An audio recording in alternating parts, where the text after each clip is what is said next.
Kasih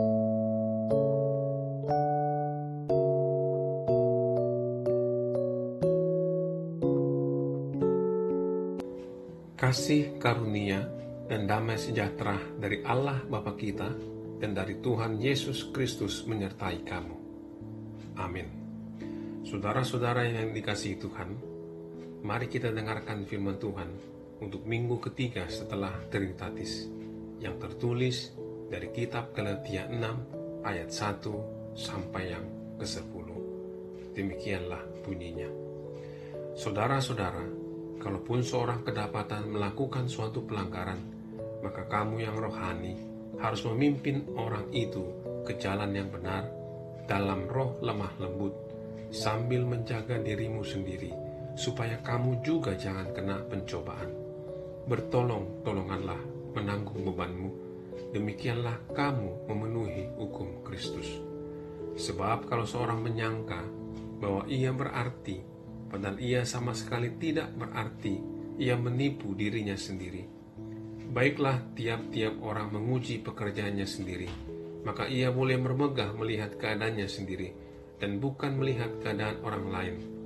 Sebab tiap-tiap orang akan memikul tanggungannya sendiri. Dan baiklah dia yang menerima pengajaran dalam firman, membagi segala sesuatu yang ada padanya dengan orang yang memberikan pengajaran itu. Jangan sesat.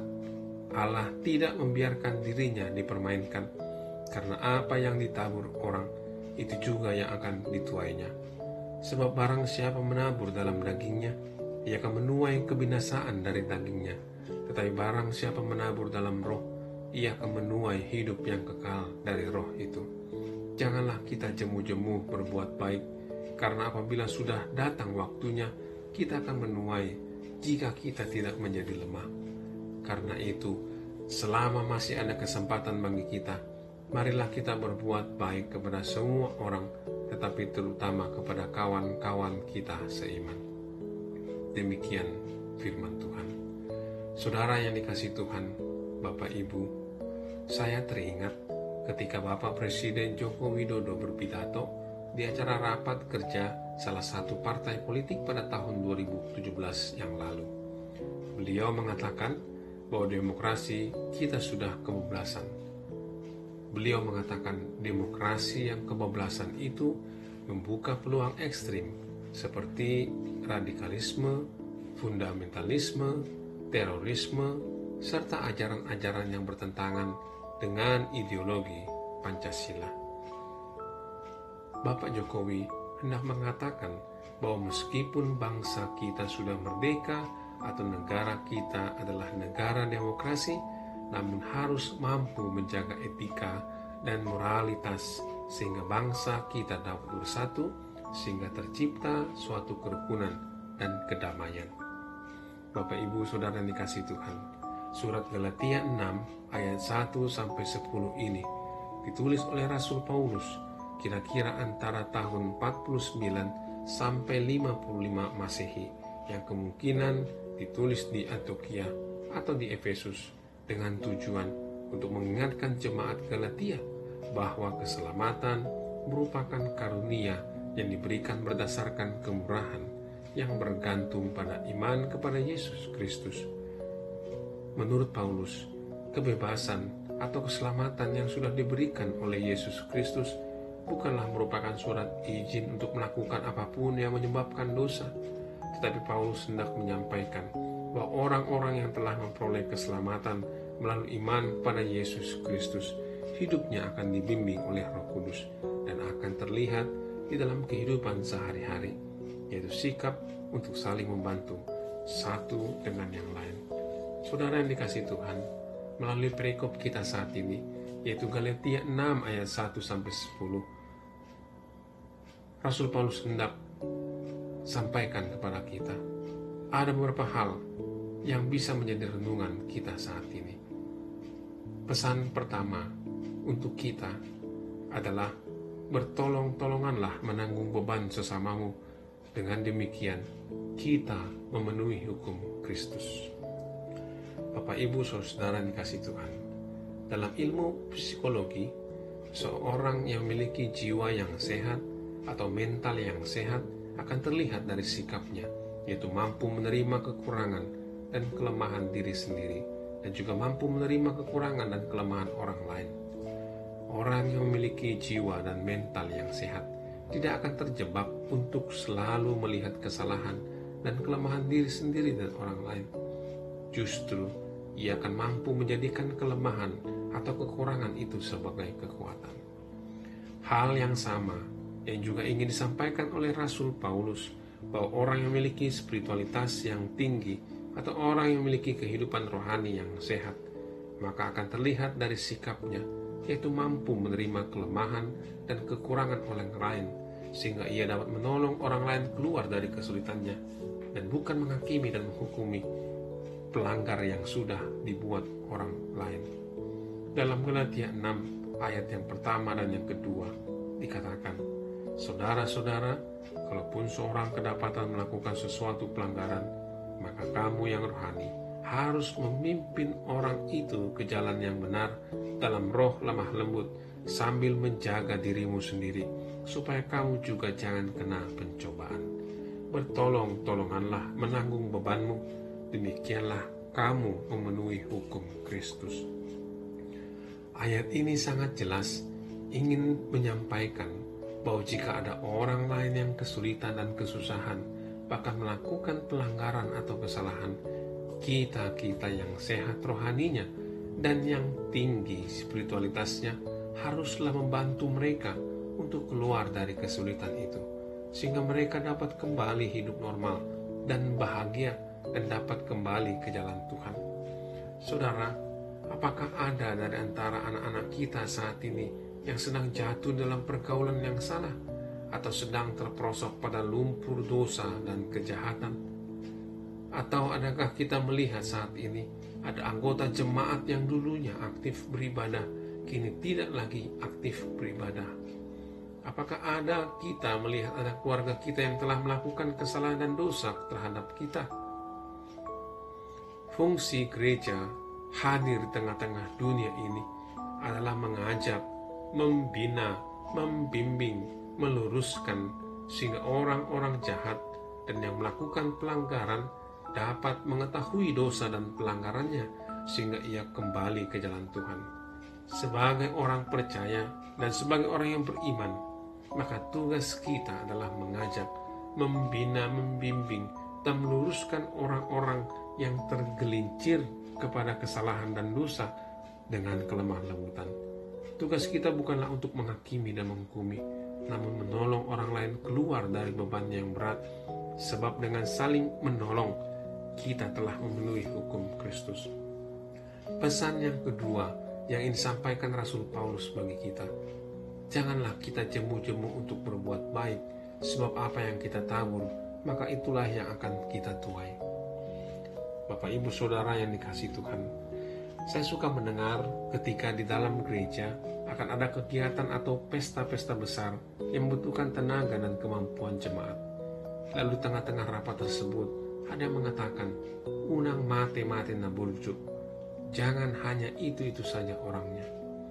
Fenomena yang terjadi pada masa kini di dalam gereja manapun ada kecenderungan anggota jemaat tidak mau susah dan tidak mau ambil pusing. Jika ada persoalan, mereka akan lebih memilih pindah. Jika ada kewajiban yang harus dipenuhi, maka mereka akan lebih memilih pindah. Begitu juga di tengah-tengah rumah tangga.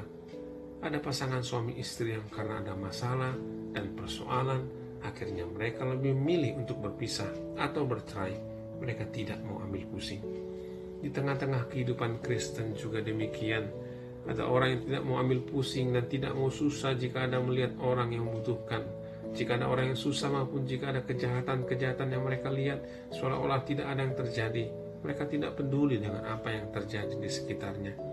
Saudara, seorang perempuan yang bernama Tri Mumpuni atau disebut Ibu Puni masuk dalam daftar 500 muslim paling berpengaruh di dunia pada tahun 2021. Dia adalah satu-satunya orang dari Indonesia yang menjadi perempuan listrik dan masuk dalam daftar 22 ilmuwan muslim paling berpengaruh di dunia.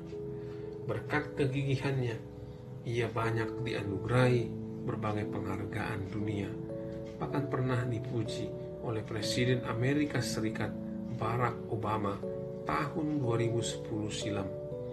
Karyanya adalah mengalirkan listrik ke 65 desa yang ada di Indonesia, bahkan di luar Indonesia. Ketika ia ingin mengalirkan listrik di Aceh, suaminya diculik dan penculik meminta tebusan sebesar 500 juta rupiah. Jika tidak diberi, maka kepala suaminya akan dipenggal. Sampai sekarang, ia tetap melakukan tugasnya, itu bergerak di bidang energi. Di dalam wawancaranya, ia mengatakan sebaik-baiknya manusia kalau ia bermanfaat buat orang lain. Dan menurutnya, 3 hal penting dalam hidup ini. Berbagilah senyum, maka kamu akan tambah bahagia. Berbagilah rezeki, maka kamu akan tambah kaya. Berbagilah ilmu, maka kamu akan pintar. Saudara yang dikasihi Tuhan, Rasul Paulus mengatakan di ayat 9, janganlah kita jemu-jemu berbuat baik, karena apabila sudah datang waktunya, kita akan menuai jika kita tidak menjadi lemah. Banyak orang Kristen yang salah menafsirkan tentang hukum tabur tuai, di mana jika ada orang yang berbuat jahat, maka kita akan membalasnya juga dengan kejahatan. Jika ada orang yang membencinya, maka ia juga kembali membencinya. Hukum tabur tuai yang dimaksud Rasul Paulus di sini adalah jika orang berbuat jahat, maka ia akan menuai kebinasaan. Namun jika ada orang yang berbuat baik, maka ia akan menuai kehidupan yang kekal itu. Hukum tabur tuai yang dimaksud Paulus bukan ingin mengajak kita untuk membalas kejahatan dengan kejahatan ataupun menghakimi orang lain, sebab itu bukan tugas kita. Tetapi kita diajarkan untuk melakukan hal-hal yang baik sehingga kita memperoleh kehidupan itu sendiri. Pernyataan Paulus tentang apa yang ditabur orang itu juga yang akan dituainya. Bukan berarti keselamatan diperoleh melalui perbuatan, namun setiap perbuatan-perbuatan yang kita lakukan baik atau buruk akan memiliki dampak dalam kehidupan kita. Sama seperti jika kita melempar batu ke atas kepala kita, akibatnya batu itu akan turun ke kepala kita dan akan merasakan sakit. Begitu juga kita, jika kita melempar roti ke atas wajah kita, akibatnya kita akan terkena roti dan kita bisa merasakan kenyang. Saudara dikasih Tuhan, setiap kita manusia mempunyai karunia masing-masing. Ada yang unggul dalam hal konsep, ada yang unggul dalam hal praktik, ada yang unggul dalam hal materi, ada yang unggul dalam hal rohani, ada yang unggul dalam hal musik, ada yang unggul dalam hal tenaga, ada yang unggul dalam hal bernyanyi, dan lain-lain. Karena itu pakailah karunia yang kita miliki itu untuk kebaikan. Apa yang kita lakukan itu akan berdampak dalam kehidupan kita. Jika bukan sekarang hasilnya, namun bisa saja dirasakan oleh keturunan kita, anak-anak kita, pasangan kita, cucu-cucu kita, maupun keluarga kita. Karena itu, mumpung masih ada kesempatan, mumpung masih ada nafas kehidupan, marilah kita berbuat baik sebanyak-banyaknya kepada semua orang. Cepat atau lambat, kebaikan yang kita perbuat akan ada hasilnya, dan setiap perbuatan baik tidak akan pulang sia-sia. Saudara dikasihi Tuhan, kita diselamatkan bukan karena perbuatan, namun diselamatkan hanya oleh iman kepada Yesus Kristus, dan kita pantas disebut anak-anak Allah. Namun sebagai anak-anak Allah, kita tidak lagi hidup dalam keinginan-keinginan jahat, melainkan hidup di dalam kasih, melakukan perbuatan-perbuatan baik, dan saling membantu satu dengan yang lain. Kiranya kita disanggupkan oleh Roh Kudus agar mampu melakukan segala perintahnya. Amin.